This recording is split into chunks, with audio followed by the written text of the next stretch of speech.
अस्सलाम वालेकुम dear students, आज हम फैशन डिज़ाइनिंग 9th क्लास जो कि न्यू सब्जेक्ट इंट्रोड्यूस हुआ है वो पढ़ने जा रहे हैं, जिसका चैप्टर नंबर 1। अब ये बुक इंग्लिश में मौजूद है, इसको हम आसान तरीके से उर्दू में भी समझेंगे और अंग्रेज़ी में भी, ठीक है, ताकि सब बच्चे जो आसानी से इंग्लिश में कर सकते हैं वो इंग्लिश में कर लें और जिनके लिए उर्दू में आसानी है वो उर्दू में कर लें। फ़र्क कोई भी नहीं पड़ता। जब आपका कॉन्सेप्ट क्लियर है, आप किसी भी लैंग्वेज में क्वेश्चन अटैम्प्ट कर रहे हैं तो उसे कोई फ़र्क नहीं पड़ता, मार्क्स आपको पूरे मिलते हैं, ठीक है जी। पहला चैप्टर है इंट्रोडक्शन टू फैशन डिज़ाइनिंग। अब इंट्रोडक्शन टू फैशन डिज़ाइनिंग क्या है? Basically what is fashion designing. Fashion designing आसान लफ्ज़ों में लिबास को माहौल और मुआशरे और मजहबी लिहाज से सजाना और आपके एटमॉस्फेयर के लिहाज से भी, यानी कि मौसमों के लिहाज से भी, ठीक है। ये इसकी एक छोटी सी डेफिनेशन है। यहाँ पे हम चैप्टर नंबर 1 का पहला टॉपिक पढ़ने जा रहे हैं। Clothing is a basic human need.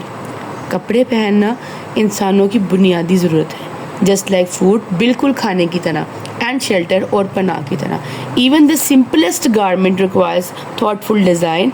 हत्ता कि जो बिल्कुल सादे लिबास होते हैं ना, उन्हें भी एक सोचे समझे डिज़ाइन की ज़रूरत होती है। बैलेंसिंग, जिसमें तवाज़ुन हो। बैलेंसिंग एस्थेटिक्स, आपकी तहलीकी मामलात में तवाज़न। फंक्शनैलिटी एंड कंफर्ट, जिसमें सिस्टमेटिकली हर निज़ाम चल रहा हो और वो कपड़े आरामदेह हों। Fashion designer play a crucial role in meeting this need. जो फैशन डिज़ाइनर है ना, वो एक बड़ा सख्त, बड़ा पेचीदा किरदार अदा करता है इन तमाम ज़रूरियात को पूरी करने के लिए। क्रिएटिंग, तहलीक करने के लिए। क्लोथिंग, कपड़ों को। दैट मिरर्स, जिसमें अक्स नज़र आता है कल्चरल वैल्यूज़ का, यानी कि सकाफ़ती मामलात का, पर्सनल आइडेंटिटीज़ का, इनफरादियत का, एंड सोशल ट्रेंड्स का और मुआशरती रिवाजों का, ठीक है जी। यहाँ तक क्लियर है आपको? यहाँ पे क्लोथिंग की, लिबास की अहमियत व ज़रूरत के बारे में और इसके साथ फैशन डिज़ाइनिंग का और फैशन डिज़ाइनर का किरदार बताया गया। नेक्स्ट आ जाइए जी।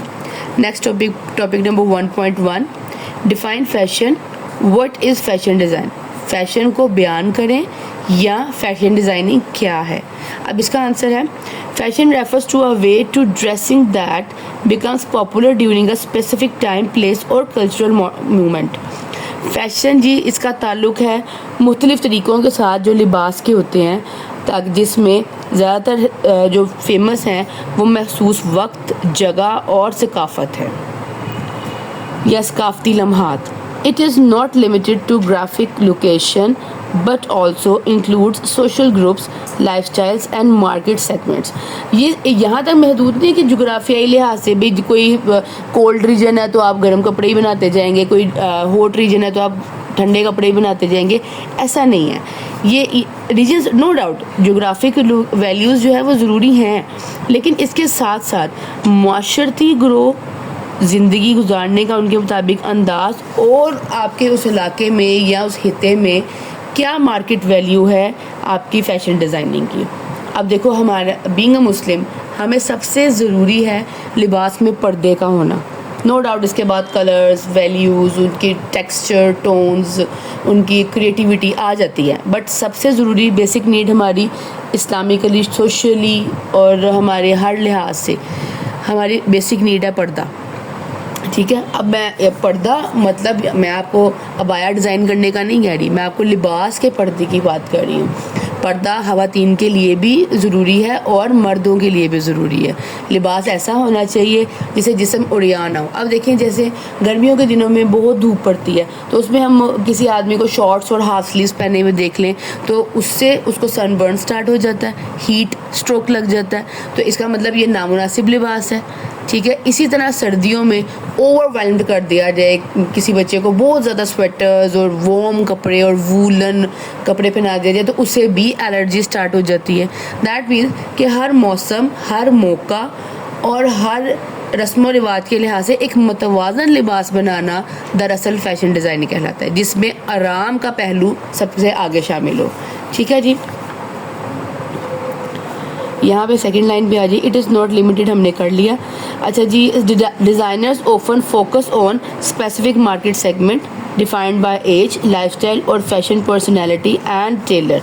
अब जो डिज़ाइनर है वो अक्सर गौर रखता है, अपना जोर रखता है मार्केट सेगमेंट्स पर, यानी कि उस वक्त मार्केट में क्या चीज़ें चल रही हैं, उम्र पर कि किस उम्र के लोगों ने उसे पहनना है, ज़िंदगी गुजारने के अंदाज पर और फैशन पर्सनैलिटी पर या दर्जी के लिहाज से। Tailor their creations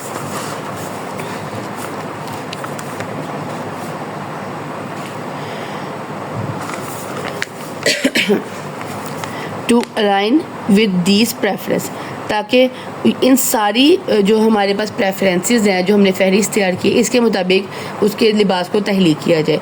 for example, मिसाल के तौर पे अ डिज़ाइनर में स्पेशलाइज इन कैजुअल वेयर, कोई डिज़ाइनर एक कैजुअल आम पहनने वाले जो लिबास है उनमें स्पेशलाइज कर लेता है, लग्जरी कीमती लिबास में, रेडी टू वेयर जो बिल्कुल रेडीमेड कपड़े होते हैं उनको बनाने में, मॉडर्स वेयर नए मॉडर्न अंदाज में तैयार होने वाले कपड़े, हाई स्ट्रीट स्पोर्ट्स वेयर और ब्राइडल कलेक्शन, यानी कि इन चीज़ों में एक फ़ैशन डिज़ाइनर जो है वो अपने आप को तैयार कर सकता है। ये जी आपका इंट्रोडक्शन टू फैशन डिज़ाइनिंग का टॉपिक नंबर 1। इंशाल्लाह मुझे उम्मीद है कि आप सबको बड़ी अच्छी समझ आ गई होगी। इससे रिलेटेड कोई भी क्वेश्चन है आपको समझ नहीं आ रहा, लेक्चर के दौरान कोई वर्ड समझ नहीं आया, तो आप इजीली मुझे कमेंट्स में जो है मैसेज कर सकते हैं, ताकि मैं आपको एज सुन एज़ पॉसिबल उसको रिप्लाई कर सकूँ। नेक्स्ट वीडियो ज़रूर वॉच कीजिएगा, ग्रेजुअली हर टॉपिक जो है वो मैं शेयर करती जाऊँगी। सब अपना ख्याल रखिएगा। जज़ाकिल्लाह खैर जी, अल्लाह हाफ़िज़।